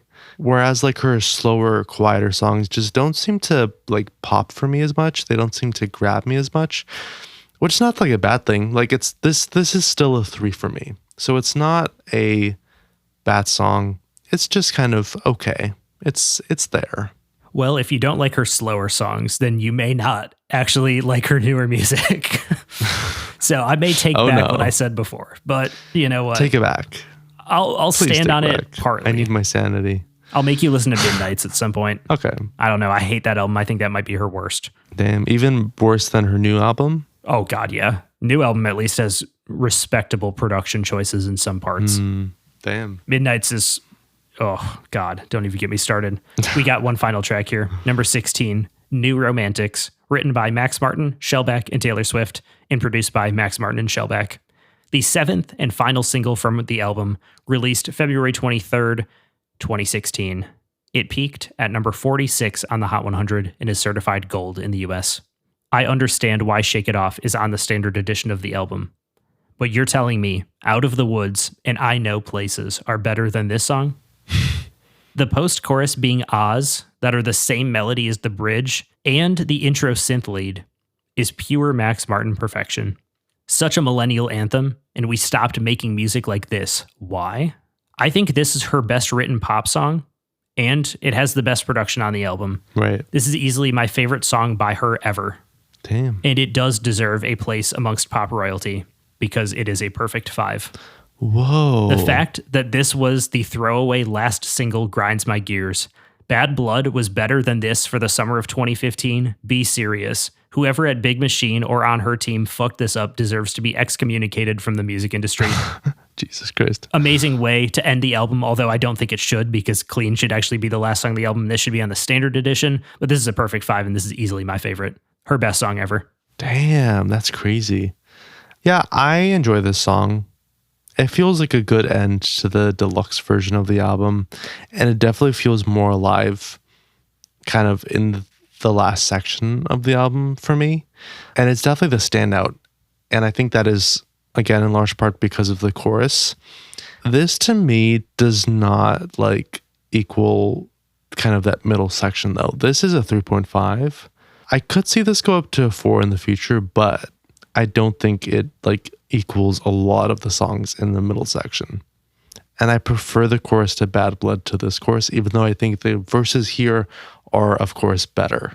I do prefer everything about the song to all of her other songs, though, because I think this is the best. Hey, maybe I need to let this grow on me. I mean, I will say it does make sense that you don't like this one as much. It's not as popular, and you do tend to gravitate towards the big singles. Not all the time. That is true. But more often than not, because I do think you hear something that the general public hears that I don't often hear. AKA I'm a normie. Not necessarily, because you don't like Shake It Off. You know? I mean, that's the true. most normie take of all. It's not bad to be a normie sometimes. No, exactly. We need one of those. Because I'm neurotic and, freaking out and shitting on Taylor Swift this episode, even though I'm not, and I just gave her a perfect 5 because the song is so good. Neither of us are shitting on any of this, really, and we're giving, like, I'm giving a bunch of 4s and a 5, and you're giving a 5. No, I'm just calling Midnight's one of the worst albums ever made. Well, so they're going to come after you for that, but... And you know what? They can do that, and I stand on business. Exactly. And I'm sorry Taylor Swift did that, if that makes you hate me, but I do think you are good. So if we can get Cruel Summer from 2019, from Lover to blow up like 4 or 5 years later, whatever it was, and become a radio smash, we can get New Romantics to blow up again, because this song deserves it more than any other song in her catalog. I firmly believe that. And I'm giving the album a 3.5. I think this is a great album. I think this is her best album, like I said before. I think it's the most consistent album. Are there changes I would make to it? For sure. I would take out Shake It Off because I don't like that song. I would take out of the Woods because it's a 2, and I'd obviously put New Romantics on there. I'd shuffle around the track list ever so slightly. I don't know if this would ever be a 4. It might grow on me and become a 4 at some point if I do all of these things and kind of make it my own in some way. This is one of those albums where I completely see the appeal. Even though it's not like ever going to be amongst my favorite things ever, this is one where it's like, yeah, of course Taylor Swift is one of the biggest artists ever. Like, her music is good. I don't think now her music is that good. I'd have to re-listen to Folklore and Evermore and see how I feel about that, especially after having many years of everybody kind of copying that album and making worse versions of it. I would be curious if I still like it as much as I did when it came out, which was not as much as 1989. I want that to be clear. I mean, what can I say? I love pop music. This is the best era of pop music. I love Max Martin. He's a legend. I hope to meet him at some point in my life before I die, or before he dies, before any of us die. I was going to say he's older, so. That is true, but you never know. He might be infinite, and he might just make music forever. And that would be the greatest thing, I think, for all of us. I would not complain. Yeah, this is a 3.5. David, what did you think? Is this a 4? Was I right? You and Jennifer were both right. This is a 4. Hell yeah. Yeah. I mean, hey, this has a 5. I couldn't give it a 3.5 and feel good about it. I also could not give this a 4.5 and feel good about it either, because I feel like there wasn't enough to push it up to that. But totally understand. Yeah, in some ways I was surprised, but based off what you guys said, like I wasn't that surprised. And I am more surprised by the fact that I did give a song here a 5. I would have thought that it was just more like 4s. I'm not. I must say that. Yeah, you called it. And hey, kudos to you because you were right. And yes, I have already added not only Wildest Dreams, but a few songs from this album to various playlists. And I have been listening to Wildest Dreams all day long. So I will be listening to it in the future as well. Will you return to this album as a whole? You guys know I don't really listen to that many albums. There are like 2. Maybe there are a few, but I feel like with this, because it kind of comes and goes, like it swings between 4s and 3s and 3.5s and 5 and whatever. Like because of that, this is not something that I would listen all the way through, because there are some albums that have like generational runs in them, and I will go and listen to that run, for instance, even if I don't listen to the whole album. But here, I would just do piecemeal, song by song, in my various playlists. I have to ask you, do you consider yourself a fan of Taylor Swift now, or a Swiftie? And these are 2 different things, in my opinion. Yes, I am a casual fan of Taylor Swift. Nice. I guess I will say of some of her older stuff. And the reason why I say that is because I haven't really listened to any of her new stuff, so I can't say. I am absolutely not a Swiftie, and I never would be. Sorry, guys, but no, you guys are crazy. And that's okay, kind of. Yes, that's totally okay. Somewhat. It's just don't do it around me. Guys, nuance. She can make bad stuff too. Nuance. Anyways. Do you think this is her best album? Considering that this is the only one that I've heard all the way through, yes. I kind of have to say that. I kind of do think you will think it's her best album. The only other one I could see you liking more is Reputation, but I don't really know. I mean, I guess we'll see in the far future when we've listened to all of her albums. And one final question. What did you think of this pairing? I liked it. I like it too. I think it fits quite well. I feel like it also fits because they're both very popular like works of art that get overhyped to a certain extent and also are in some ways kind of divisive. And in some ways deserving of that praise. But yes, we are talking about When Harry Met Sally, which is of course the classic romantic comedy of the 80s, directed by Rob Reiner. And I do want to say, rest in peace, Rob Reiner. Yes, rest in peace for sure. Him and his wife, by all accounts, both amazing people. Now, I'm going to throw out the IMDb logline, and then we'll get into it. Are you ready? I'm ready. Harry and Sally have known each other for years and are very good friends, but they fear sex would ruin their friendship. Awful. Hate it. Yes. Oh my God. What the hell is that? What are we doing? That isn't a log line. That's like the opening of a paragraph or something. That's terrible, and also not the movie, because they haven't been friends for years. They're like casual acquaintances until like, I don't know, at least halfway through the movie where they're kind of like, are we friends? I don't know. It's that's not awful. A good log line. Sorry guys, but no. IMDb, you done messed up. But yeah, let's get the credits out of the way. As I said before, this is directed by Rob Reiner. It's produced by Rob Reiner and Andrew Scheinbaum. Written, of course, famously by Nora Ephron. The cinematography is by Barry Sonnenfeld. It's edited by Robert Layton. The music is by Mark Shaman and Harry Connick Jr. And it's distributed by Columbia Pictures. It is rated R and stars Meg Ryan, Billy Crystal, Carrie Fisher, and Bruno Kirby. This movie started as all good things start, over a meal. In 1984, Rob Reiner, Nora Ephron, and Andrew Shaman were having lunch at the Russian Tea Room in New York City, and they were discussing projects that they could develop. Eventually, the conversation morphed into a discussion about Reiner and Shaman's personal lives as bachelors. And as Reiner would remember about that period, quote, I was in the middle of my single life. I'd been divorced for a while. I'd been out a number of times. All these disastrous, confusing relationships, one after another, end quote.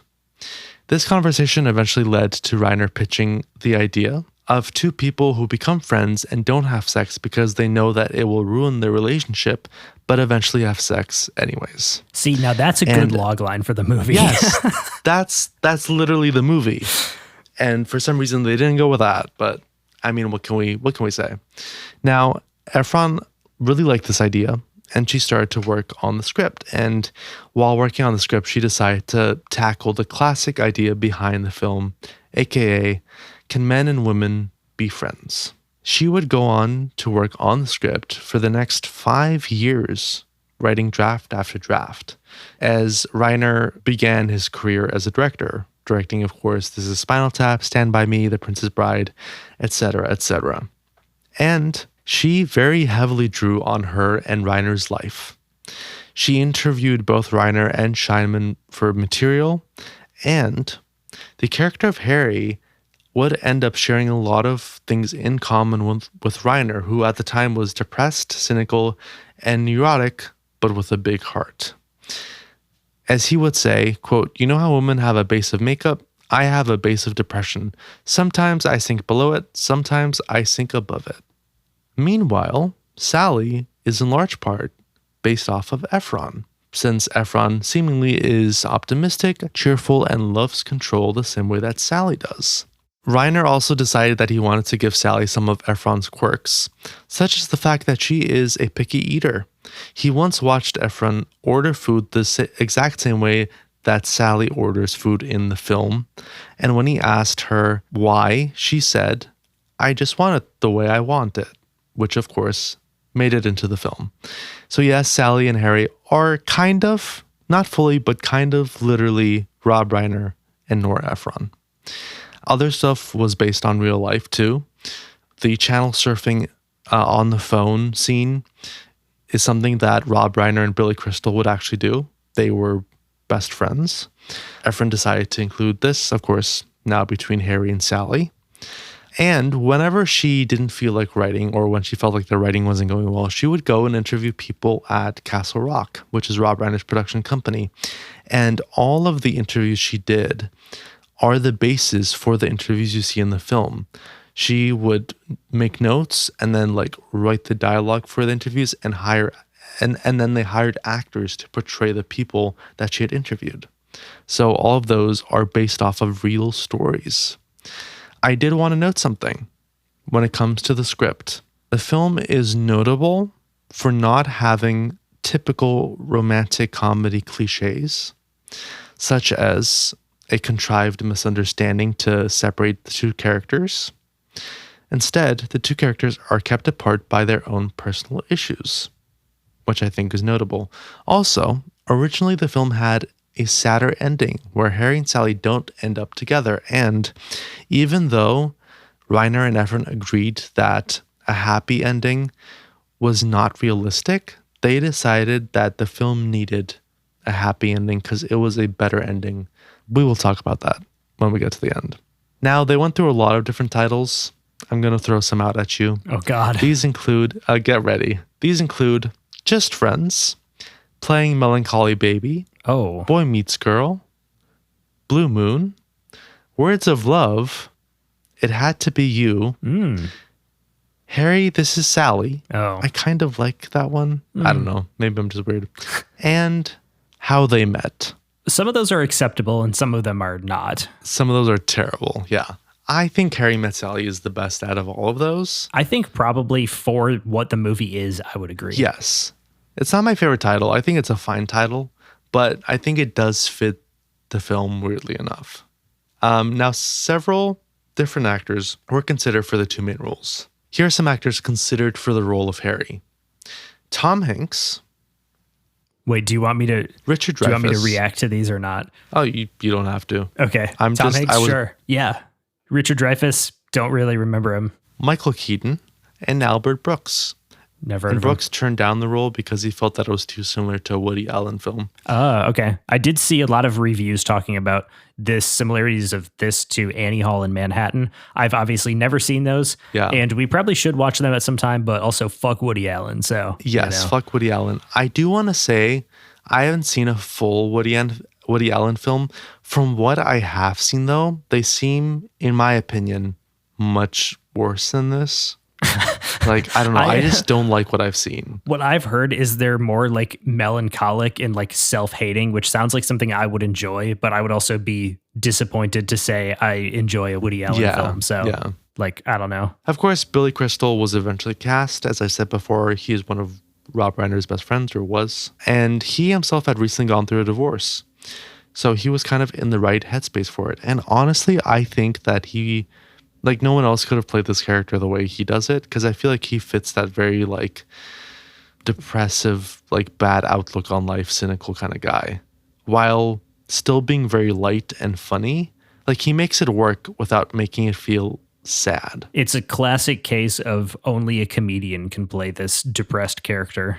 Yes. Now, some actors who were considered for the role of Sally include Elizabeth Perkins, Elizabeth McGovern, and Molly Ringwald. Okay, I've heard of Molly Ringwald, so shout out to her. I don't know the other two. I'm sorry. Elizabeth McGovern is from Ordinary People. Oh. She plays what's her name? I'm forgetting her name, but... I don't know. The person that Timothy Hutton eventually starts dating. That episode was like a year and a half ago. I'm sorry, David. I think it's time to rewatch. I can't remember. Yeah, I think it is time. I think it is time. In any case... of course, Meg Ryan started to fight for the role and eventually got it. And they both answered the film's iconic question, can men and women be friends? Meg Ryan said, quote, yes, men and women can be friends. I have a lot of platonic male friends and sex doesn't get in the way, end quote. Billy Crystal, meanwhile, replied, quote, I'm a little more optimistic than Harry, but I think it is difficult. Men basically act like stray dogs in front of a supermarket. I do have platonic women friends, but not best friends, end quote. Interesting. Very interesting. I feel like they kind of align with their characters in some way too. And I think that's a good thing. Not necessarily in the grand scheme of life in the world, but I think for the purposes of playing the characters in the movie, that is a good thing. Now, I don't have a lot about the production, but we do got to talk about one specific scene and where it was shot. They did shoot in and around New York City with additional shots in Chicago and Los Angeles. And now let's talk about the orgasm scene. Okay. I was wondering what scene you were referring to. I thought you were going to say, this thing was actually shot in LA. Can you believe it? And I was going to be like, no, I can't. No, we got to talk about that because, I mean, we love talking about orgasms on the show, obviously. I guess so. The scene was originally supposed to be just a discussion between Harry and Sally about women faking orgasms. Until Meg Ryan was like, hey, what if Sally actually faked the orgasm? And Reiner loved it so much, he put it into the film. So it's all thanks to Meg Ryan. And the famous line, I'll have what she's having, was of course performed by Rob Reiner's mother. Whoa, I did not know that. Yeah, I love that. I think it's so awesome. I believe her name was Eileen, if I'm not mistaken. Apologies if I am.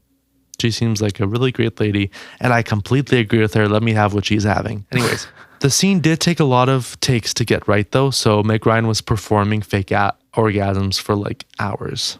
And I just realized I do have it in my notes. Apologies.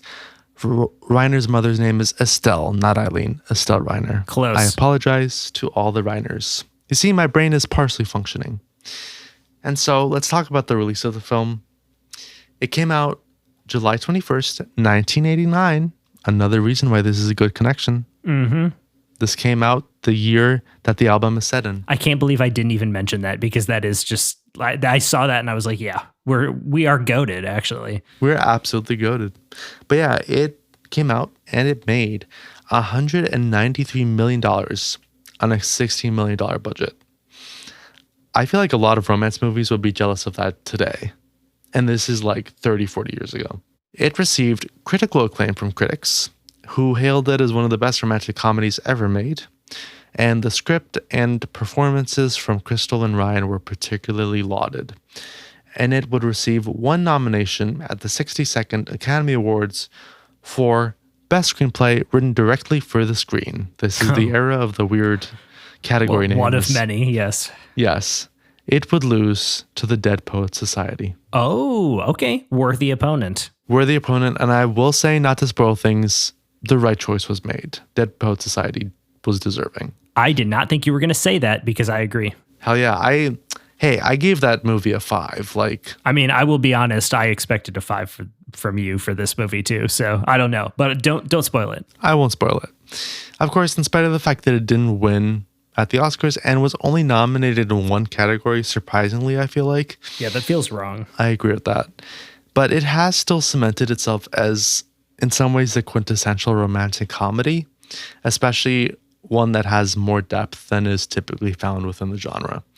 And the script in particular is, to this day, is hailed as one of the best scripts ever written and Nora Ephron's best work. Wow. And with that, I gotta ask, we have seen a couple other romantic comedies. Does this feel like a typical romantic comedy, kind of like those romantic comedies? Or do you feel like it has something more to it or less to it? That is a hard question. Especially considering that the other romantic comedies that we watched are also kind of atypical in some way. We're choosing to do better movies than just like your standard like slop, I guess. Yeah. But Yeah. but yeah, I mean, it does feel like a romantic comedy because, well, I do see a lot of those points that people make about it feeling different than other romantic comedies, and it does. Don't get me wrong. Yes, I do think there is a little bit of a movie-ish element to it that is still very much like, oh yeah, it's a romantic comedy. It's not like a realistic portrayal of falling in love, you know? Which kind of goes to the point about the ending, I think. In my opinion, this does absolutely feel deeper than a lot of other films. But at the same time, it still feels like a film. And watching it, it kind of is like, oh, you know that they're going to get together at the end? Kind of in spite of the question at the center of the film. Sadly, yes, I agree. I don't know. It's like this interesting like back and forward with it, where it kind of feels more realistic, but also feels very much like a romantic comedy, which I think does kind of put it at a weird place. I will bring up the fact that I think that this movie does work better upon a second rewatch, and I will talk about that a little bit more. But I did want to ask, I know that you have seen The Princess Bride. I know you're a fan. That's obviously a Rob Reiner film. That's probably his best known film. How does this compare? Do you see similarities to this? I will give it this. I think it is shot very beautifully. I think there's a lot of color. There's a lot of richness to the composition of every frame. I think there is heart to this movie as well. I think these characters feel close enough to real people that I'm inclined to believe that they are real. And I think that works. And I do think he has some sort of like very subtle touch when it comes to directing, where it's not like in your face where you notice it all the time, but it just feels like high quality. I don't want to compare him to Spielberg because I think Spielberg is better as like a director solely. But it does have a little bit of that quality where it's just like, oh, I don't have to worry about this like being bad or doing something weird. I just know it's going to be a well-constructed movie. Yeah, I agree with that. On that note, I don't think you can compete with a William Goldman script. The Princess Bride is better than this. That's my take. I do agree that that film is better. I do at the same time feel like it is kind of hard to compare because they are also going for different things. They're completely different. That is, yeah. I don't think that Nora Ephron could have written Princess Bride, but I also don't think that William Goldman could have written this. No, I 100% So agree. it is kind of like a weird comparison. It's just a comparison that I had to make because we are talking about Rob Reiner, obviously. I think it is also important to note that like this is a good script. Like, I think this is very well written. I don't mean to say that like as a negative thing, like, oh, William Goldman's better. Like, I mean, I did think that this was very well created, well designed. Everything felt like it should exist, except for one moment, which I will talk about at the end of the podcast.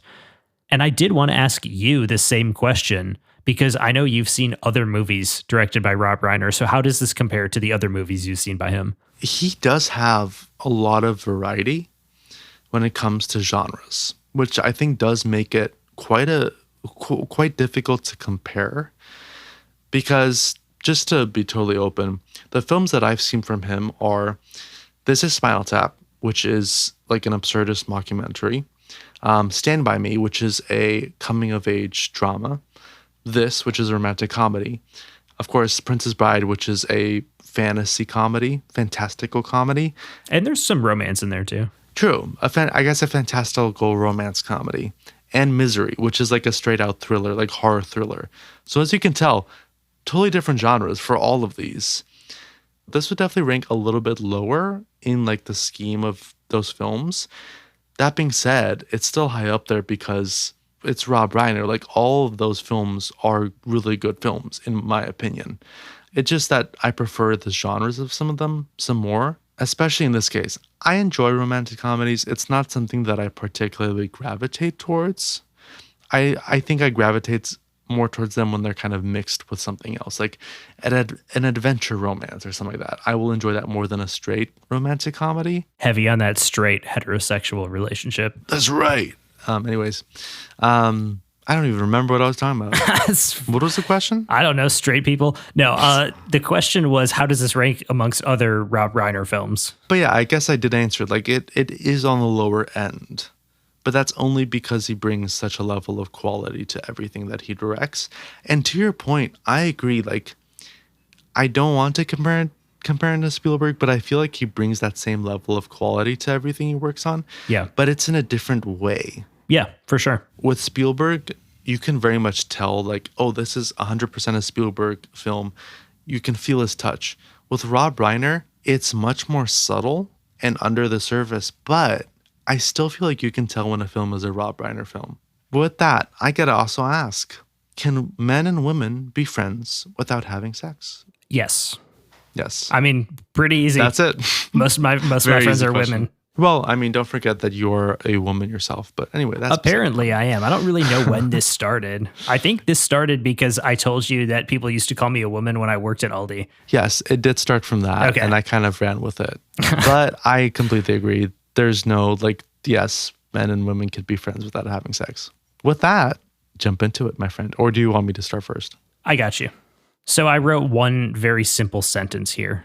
Enemies to lovers isn't my favorite trope. It's a vibe I was getting. Yeah. I don't know. It doesn't work for me. And I've been thinking about... Sorry, that came out wrong. The movie works for me. Yeah. The enemies to lovers trope does not work for me because I've been thinking about, like, I've been trying to interrogate why that is. And it's because when I meet somebody, I either like them or I don't. And if I don't like them, I'm always right about not liking them. Like, right. There's no, they don't grow on me. There's I no just don't second like them. guessing about it. Yeah, exactly. Yeah. So I feel very like set in my ways. I guess it's kind of like an old curmudgeon-y take of like, I don't like enemies to Tracks lovers. for you. This is where the people should be. Yeah, exactly. So I don't know. It's whatever. But Yeah. I did have a few other things I wrote down. I thought the third act, when they make up, felt a little underdeveloped. We didn't get to see Sally's interior as much as Harry's, and he became the one chasing after her, even when she didn't want a relationship. It would have worked better for me if we saw that she was also thinking of him in the same way that he was thinking of her. I just felt like it was a little bit like he just comes up to her and is like, I love you, take me back. You have to take me back right now or I'm going to kill myself kind of vibe, which not to that extent, but I was a little bit like, if that happened to me, I get what you mean though. I don't know that I would feel the same way that she felt. Maybe I would, and maybe she did because something happened with her that we didn't see, but that's a kind of a failure of the script to say, even just a passing moment of like, she's also thinking of him in the same way, even if she doesn't want to or whatever. This is the other thing. My score has gone down the more I think about this movie because the way Harry is written does piss me off. it almost makes it more annoying that I cared about him throughout the movie, despite him being a relative piece of shit, Yeah. only for that ending. I'm not going to say people are stupid for liking this, but maybe this is just an enemies to lovers trope that I don't understand and never will. I don't think this is the greatest romantic comedy ever written. I think it's good. I enjoyed my time watching this movie. I'm glad I watched it. I ended up liking it after I finished and giving it a 4. But the more I've thought about it and the more I've thought about going back to it, this is actually a 3.5. Whoa, that's really interesting. Honestly, I was thinking that it might be a 3 at some point while you were talking. Interesting. Yeah. Because going into this movie, looking ahead like at the schedule this season, I was like, this is going to be one of the movies I like the best, and I think this will be a perfect 5. Whoa. And I was very saddened to say that it was not. Well, and I can see how you would think that, considering that it's Rob Reiner, and yeah. And it sounds like something I would enjoy. I just didn't know I disliked Enemies to Lovers, and especially the way that Billy Crystal was written in this movie. Just, I don't know, it just didn't vibe with me entirely. Right. It rubbed you the wrong way. Yes, and I do think there is a little bit of a brand of misogyny present here that I can see that. I don't know. Like, to me, it's the same as Pretty Woman in a way, but I just enjoyed Pretty Woman better because I felt like I related to Vivian, I think is her name, if I'm remembering correctly. Yeah. And here I was like, I kind of relate to Sally, but not fully, because you have this guy chasing after you, and it's just like kind of a weird like dynamic. I don't know. I will say, however, when they were becoming friends, I guess you could say, in the latter half of Act 2, that was very well written, and I enjoyed those parts of the movie the best because it just felt natural. And the way that Nora Ephron wrote the dialogue, it's just like, oh, it's so like perfect almost. That felt the most real to me, and that's what I liked the most about this movie.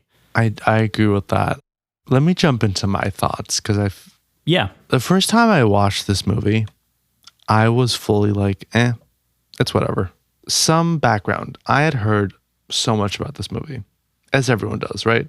You hear, oh, it's the greatest romantic movie ever made. It has such an amazing script, et cetera, et cetera. This scene, that scene, et cetera, et cetera. And then finally you watch it and it can feel underwhelming.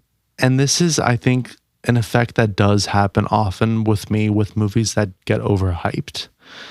Where I go in with such expectation that there is no possible way for it to like top those expectations. And that's absolutely what happened with me the first time I watched this. It wasn't bad. I still was like, oh yeah, this is like a 3, something like that. But it's not the greatest romantic comedy ever made or anything like that. Of course, then we put it on the calendar and I was like, yeah, whatever, I'll watch it.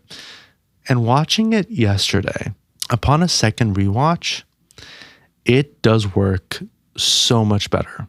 I feel like watching it a second time, a lot of it clicked into place for me, where everything from like the dialogue to the character, interactions just like kind of flew off the screen in some way and really made them work. Now, I do think a part of that is the fact that I'm also just older and understand more, because when I saw this, it was like 4 years ago, maybe 5 years ago. Like I could have been like 19 or 18 and just a stupid kid pretty much. So I could see that also being a part of it. But I think kind of seeing it with, in a sense, clearer eyes maybe made me appreciate specifically the writing more. Because I do think that this is a beautifully written film. I think that the dialogue is what really stands out. Now, I do still think that it does have problems. I agree with you about the ending with like Sally's change of heart. It does feel very sudden. And I remember when I was watching it, I was like, oh, okay, there's probably like another 30 minutes left. And I looked down and there's 10 minutes. And I was like, wait a second. It happens that fast? Because in my brain, I remembered it happening a lot sooner, where they have sex and then they deal with the issues from that a lot longer. Now, in spite of like all this is a 4. Oh. It's still at a 4.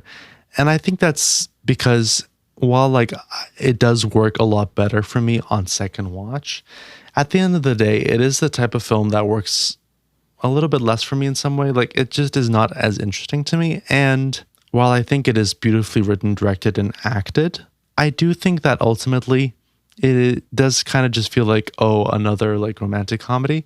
It does have depth, absolutely, much more than the typical romantic comedy. But to your point earlier, it does still feel like a film.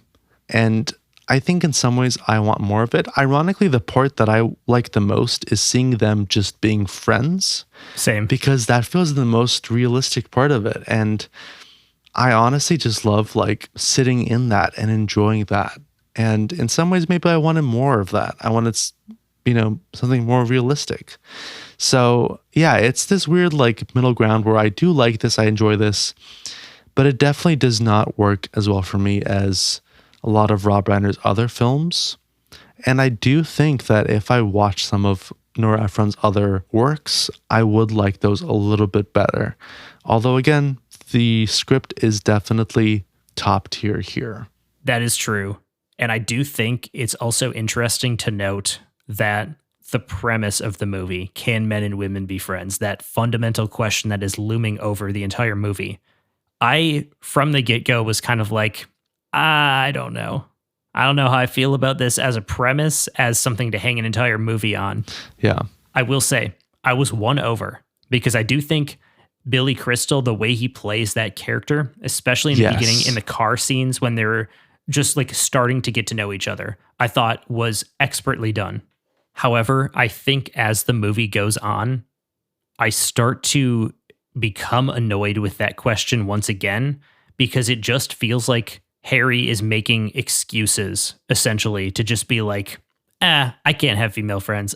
Whatever. This whole world is foreign to me. It's his own doing, but then he's pissed at seemingly everybody else about it and at the world. Like, that's the way it is. You can change that. You can be the exception. Maybe he was in love with her the whole time. That's the explanation I've seen a lot, that like from the moment he laid eyes on her, he was like, she's the one, I'm going to get married to her. Maybe he did know that. I don't know.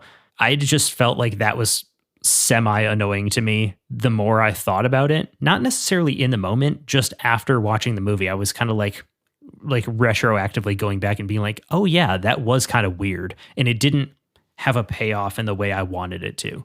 So I know I sound overly negative about this movie, but I enjoyed my time, and I have to shout out Carrie Fisher and the other guy, I don't know his name, for being the friends, because they had great chemistry. They were a great couple. They were super interesting. I loved the way that they complemented their like essentially partners, their friends, their best friends, and then also themselves. It just felt like such a great dynamic that it was just very sweet to watch. And that kind of goes into the part that we both liked the best, which is the part when they're friends, because, you know, the two friends are dating and Harry and Sally are left to be like, oh my God, we have to be friends now. Yeah, no, literally. To be completely like open, I love both Meg Ryan and Billy Crystal in this. And I do really enjoy watching them become friends and like be friends together. I think to your point, like if the movie had been about them learning that you can become friends and just be platonic friends, in some ways it would have worked very well like that. Yeah, weirdly, I agree. Of course, then like it goes the romantic route, which like still works, just maybe doesn't work as much as it would have worked. I don't know. I agree with that, but also at the same time, it's like, it's kind of nice to have an answer of like what would happen if they slept together, you know? It like, is nice, yeah. And then you find out, because that is kind of like the ultimate, like the first thing that you hear. It's like, okay, yeah, I guess it is kind of nice to know what would happen. No, yeah, it's like this weird like, oh, it would be interesting to see it that way, but I also like want it to stay the same.